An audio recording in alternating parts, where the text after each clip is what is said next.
Hi folks, welcome back to the Carver's Wood Shop. I have a new project in mind here, and I wonder if you can guess what this is. This is the back side of it. We're going to do something for Mother's Day, or a flower. And what this is going to be a pansy, okay? Just one single pansy, and we're going to put a pin on the back. So it will be a fun project. It won't take a lot of time to make it, but we are going to make the petals go for, what I did was I took a block of wood and cut out of the same block. Some of them are a little wavy from not slicing them right in the bandsaw, but for the most part they'll work out just fine. So the first thing you want to do is you want to cut out your profile or your design here on a block and cut them up. And I do have a video about tips on cutting multiple blanks like this. I'll see if I can put a link one here for that. But what I have here is just basswood. And what we're going to do is we've got to understand what is in front of what petal first. So we have number 1. This one's in front. Then these 2, and then 3, and then 4. So this is the one way in the back. So let's start with this one. We're going to cut down like so. Okay, let's do it on this one. I'm going to cut down like so. Just make and we're going to just cut that out. Okay, just like so. We're going to make it pretty distinct cut there. So, all right, that's one. And then we're going to go around this side, and we're going to put another cut in.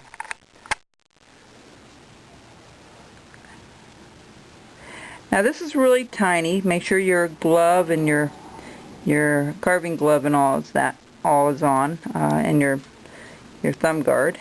Okay. We're just going to layer these.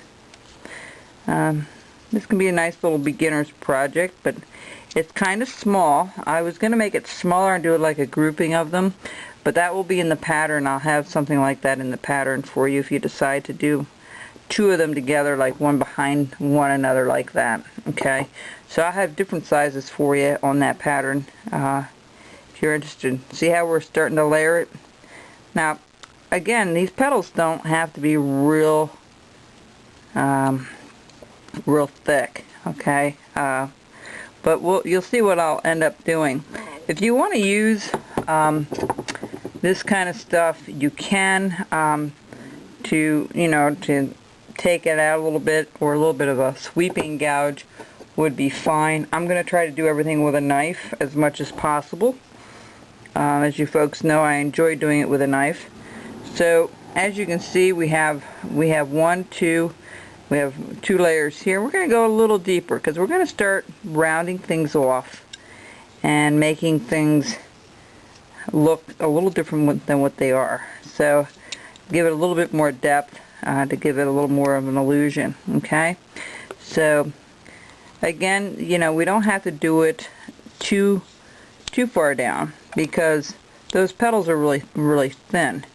We just want to try to do that, and what we're going to do is we're going to make it wavy on the outside, so you're not really going to see this edge.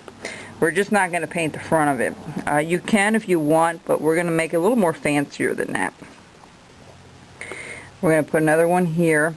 Now this one here, this will just be a hole going in with a little notch at the end. I really looked at one on Google. You can get a lot of good stuff on the internet, folks, of what you need. Now I'm going to go cut this up on this side, okay, because this one's really underneath everything, so we want to make sure we get a good crisp cut. Take your knife and just dig it in there a little bit. Okay, see how it's coming? And you can see how it's starting to form a little bit, and then we're going to keep cutting this out here.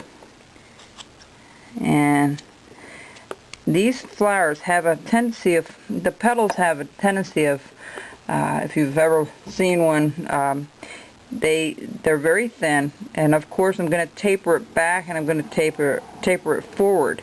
So what we're going to do is we're going to keep digging this out a little further. Okay, I'm just watching my time here so I can make sure I can get this all in.